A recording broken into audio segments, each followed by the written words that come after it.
प्रिय छात्र छात्राओं, आप सबों को मेरी ओर से आज की प्रभात वेला का ढेरों प्यार। कैसे हैं आप सभी? आशा करती हूँ कि आप सब बहुत अच्छे होंगे और अपने अपने घरों में सुरक्षित होंगे। आज की हिंदी की कक्षा में हम पढ़ेंगे पाठ 5, मिठाई वाला। इस पाठ के लेखक हैं भगवती प्रसाद वाजपेयी। आइए पाठ को पढ़ने से पूर्व सर्वप्रथम हम जानते हैं वाजपेयी जी के विषय में। भगवती प्रसाद वाजपेयी हिंदी साहित्य के सुप्रसिद्ध लेखक हैं।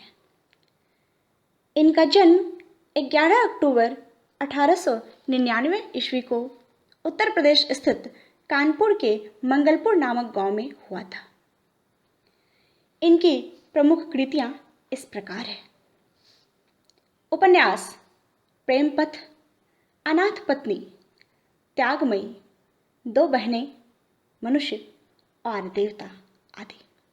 कविता संग्रह मधुपर्क, हिलोर, उपहार, खाली बोतल, बाती और लौ।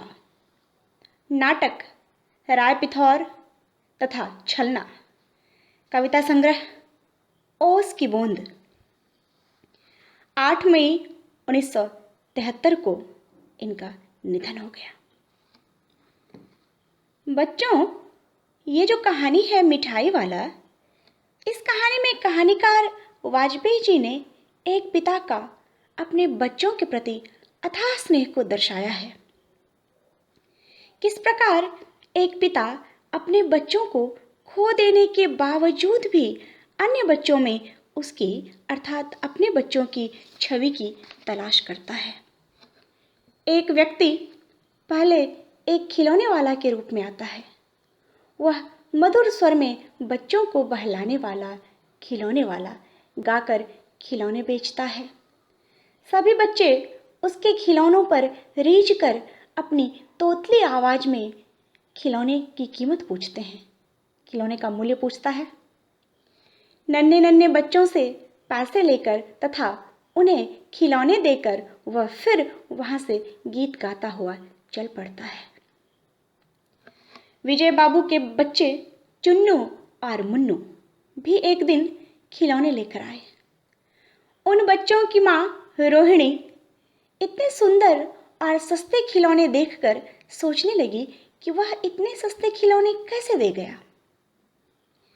6 महीने बाद नगर भर में मधुर स्वर में मुरली बजाकर मुरली बेचने वाले का समाचार फैल गया।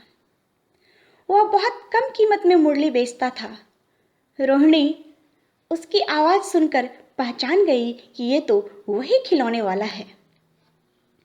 रोहिणी ने अपने पति विजय बाबू के द्वारा मुरली वाले को बुलवाया तथा अपने बच्चों के लिए मुरली खरीद ली। पुनः मुरली वाले को देख बच्चों का समूह उसे चारों ओर से घेर लिया।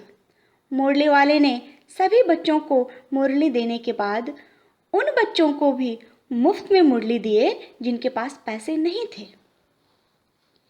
एक बार फिर 8 महीने बाद सर्दी के दिनों में एक मिठाई वाला गीत गाता हुआ आया।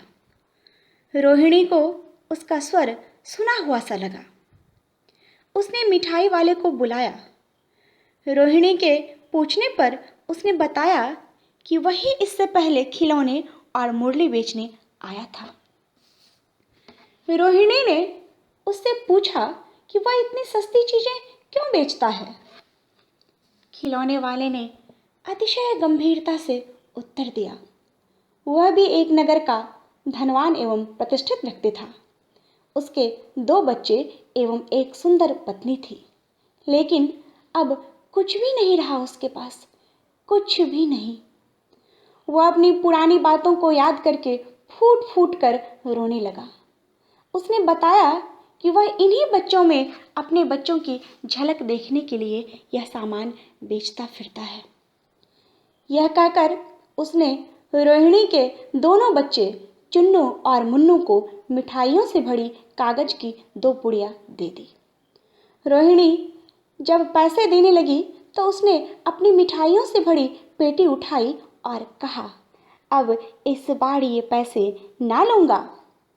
जब तक रोहिणी उसे दोबारा पैसों के लिए बोलती तब तक आगे फिर सुनाई पड़ा उसी प्रकार मादक मृदुल स्वर में बच्चों को बहलाने वाला मिठाई वाला। धन्यवाद।